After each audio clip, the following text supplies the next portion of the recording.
Olá, turma, tudo bem com vocês? Bom, esse mês nós vamos iniciar uma nova oficina. Essa oficina se chama Cidadania, Arte e Cultura. E nessa semana nós vamos falar um pouquinho sobre democratização da cidadania. Vou abrir o slide para acompanharmos.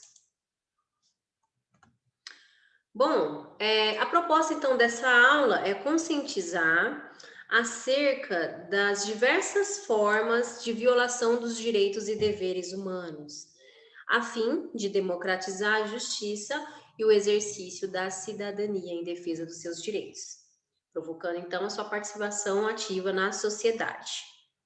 Então, a aula nada mais é do que a gente compreender quais são os nossos direitos, quais são os nossos deveres também como cidadão, para que nós possamos estar cientes da nossa participação ativa da sociedade, porque uma vez a gente entendendo e compreendendo quais são a nossa posição dentro da sociedade e o que nos compete e o que não nos compete, a gente vai saber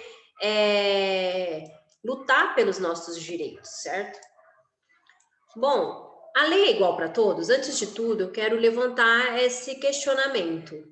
Vocês acreditam que de fato a lei ele é igual para todos?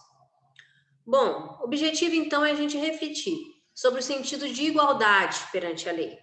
O artigo 7º da Declaração Universal dos Direitos Humanos, ele diz assim, que todos são iguais perante a lei, sem distinção, têm direito igual à proteção da lei e todos têm o direito contra qualquer proteção de qualquer discriminação que viole essa declaração e a discriminação. Porém, nós sabemos que muitas das vezes existe, sim, igualdade, mas só que a palavra igualdade, ela não está sendo bem colocada. Ó, analisa essa figura aqui embaixo. Se nós tivermos igualdade, aquele que é menor, mesmo assim, ele vai estar inferior daquele que é médio e daquele que é maior, certo? Porque se você der para todos iguais condições, aqueles que são menos, eles ainda vão estar abaixo daqueles que já têm uma condição melhor. Então, o certo, podemos dizer, seria dar equidade. Equidade é tornar todos iguais. Então, aquele que é menos, ele vai receber mais para poder se igualar aos outros, né? Mas sabemos que, mesmo assim, se tratando então do termo igualdade, não, realmente a gente tem muitos furos na lei, né? Que não é igual para todos, né?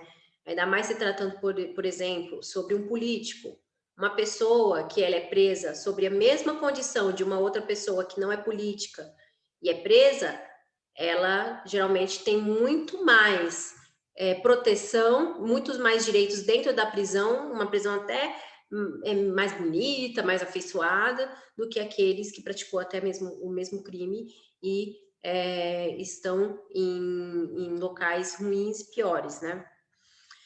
Igualdade e justiça. Quantas vezes já nos ouvimos que alguém é justo pelo fato de que trata todos iguais? Mas será que este conceito também serve para assegurar a justiça social? Somos todos iguais? Primeira pergunta. Temos os mesmos direitos? Essa pergunta não é tão fácil de responder, não é mesmo? Isso porque o princípio da igualdade nos iguala em relação a nossos direitos e obrigações. Igualdade não significa justiça, como eu disse ali que a gente viu aquela fotinha anterior. A igualdade não é justiça, porque que nem de novo nesse desenho. Se você dá a mesma oportunidade para todos, aquele que é menos ainda vai ter dificuldade, vai ter mais dificuldade para chegar àquele determinado lugar. E o legal seria adaptar as oportunidades, deixando-as justas. Então, para que todos tenham a mesma linha, né? A mesma forma de pegar, de ter acesso àquilo.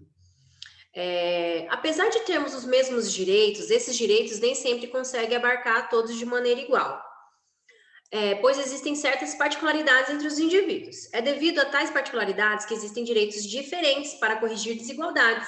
Então, isso sim é legal e correto. Direitos diferentes para corrigir desigualdades. Então, falta de oportunidades também para corrigir isso, discriminações por meio do princípio da equidade, como eu disse. Podemos atingir a chamada justiça social. Ó, uma foto aí da verdadeira situação que nós temos, né? De um lado tem um condomínio super luxuoso, né? Ali à beira-mar, e ali do mesmo lugar, ali logo ao lado, uma rua depois, ou 2 quarteirão depois, temos aí as favelas, as casas aí, né? Então, isso é desigualdade. Para a gente concluir, temos de fazer valer a democracia participativa.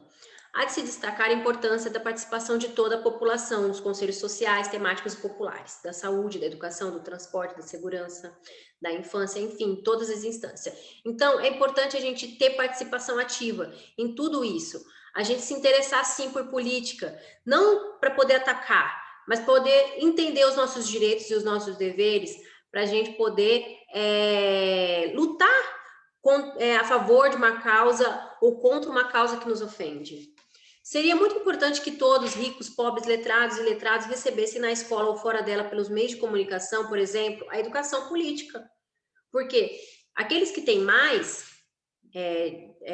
benefícios, eles têm muito mais conhecimento sobre política, e até porque, de repente, eles conseguem permanecer bem, né? Permanecer num estado de direito bem, porque eles estão cientes. Agora, nós que não entendemos muito, quando a gente não sabe de um tema, a gente acaba sendo levado pelos ventos.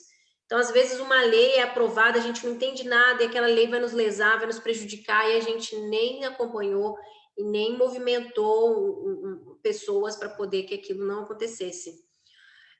Direito, acredito que já haveria uma boa melhora na qualidade da nossa vida social e se a gente tivesse a compreensão política. Então, tem um desenho aqui, democracia participativa. É você participar dos conselhos da sua escola, o conselho ali de alunos, você está sempre inteirados nas informações, e saber que nós temos como mudar o curso da história, o curso daquela situação, né? Existem algumas leis que, por exemplo, elas hoje nos beneficiam porque pessoas comuns, assim como nós, viu uma certa dificuldade, por exemplo, lei de cotas. Aí entra aquela questão racial, né? Mas não é todo negro, toda pessoa que tem raças diferentes, que ela é desigual, né? Que ela tem um poder aquisitivo menos, né? Mas só que na época, quando foi essa lei, de fato, realmente grande parte ainda existe hoje, grande parte da população negra tem menos benefício. Se a gente for numa faculdade, numa sala de faculdade, 70% são brancos. Então, existia mais ainda, agora nem tanto. Agora, o legal é a tal da cota mesmo, pensando na questão mais de social, né? A pessoa ela tem condição dentro da família, quantos salários recebem, enfim, a cota mais social, né? Mas houve isso, né? Então, muitas pessoas que antes, por exemplo, por causa da sua raça, ou por causa da sua questão social, não tinha acesso às escolas, à faculdade, no caso, hoje já são formadas, e a gente vê isso. Eu, inclusive, sou uma dessas pessoas. Eu fui contemplada com a bolsa ProUni, né? Eu fiz o Enem, enfim, tirei uma boa nota, e por questão também social, né? Sempre estudei em escola pública, enfim, tudo isso aí fez com que eu conseguisse uma bolsa 100%. Hoje sou professora e consegui isso através de um programa que beneficia as pessoas que têm dificuldades, que cresceram, enfim, sem condições, que não tem tantas condições assim para pagar uma faculdade, enfim, né? E hoje eu tô aqui, e existem outras mais pessoas também nessa mesma condição. Por quê? Porque houve alguém que teve esse olhar mais delicado, teve esse olhar de falar, não, a gente precisa priorizar essas minorias, né? Então, por isso que é importante a nossa participação, para democratizar a cidadania mesmo, certo? Então, é isso. Essa aula eu não vou encaminhar nenhuma atividade, tá bom? Como eu disse, uma semana uma atividade, outra semana não. E aí, na semana que vem, nós vamos continuar com essa mesma oficina, e aí eu vou estar passando aí uma atividade, ok? Para vocês realizarem. Qualquer dúvida que vocês tiverem acerca dessa aula, alguma discussão que vocês queiram levantar, pode entrar em contato lá no WhatsApp da Guardinha, que eu estarei à disposição, certo? Tenham todos uma ótima semana, uma ótima aula, e nos vemos então até a próxima.